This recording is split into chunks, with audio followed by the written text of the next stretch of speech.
মামলায় সাবেক ইসকন নেতা চিন্ময় কৃষ্ণ দাসকে কেন জামিন দেওয়া হবে না জানতে চেয়ে রুল জারি করেছেন হাইকোর্ট। এই বিষয়ে বিস্তারিত জানাতে আমাদের সাথে যুক্ত হচ্ছেন সহকর্মী সৈকত সাদিক।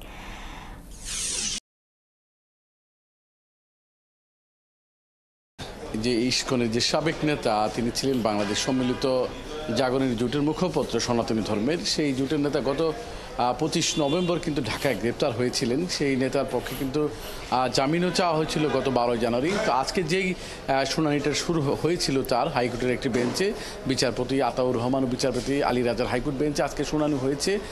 চিন্ময়ের পক্ষে আইনজীবী ছিলেন, রাষ্ট্রপক্ষের আইনজীবীরাও ছিলেন এবং হাইকোর্টের আজকে যে রুল শুনানি হয়েছে এবং তাকে রুলে বলা হয়েছে কেন তাকে জামিন দেওয়া হবে না আগামী 2 সপ্তাহের মধ্যে সেই রুলের জবাব দিতে বলা হয়েছে। পরবর্তী শুনানির দিন ঠিক হয়নি।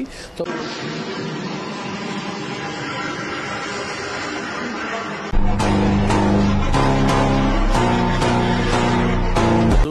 2 সপ্তাহের জন্য বলতে যে রুলটা দেওয়া হয়েছে কেন তাকে জামিন দেওয়া হবে না, যেহেতু তার পক্ষে জামিন চাওয়া হচ্ছে।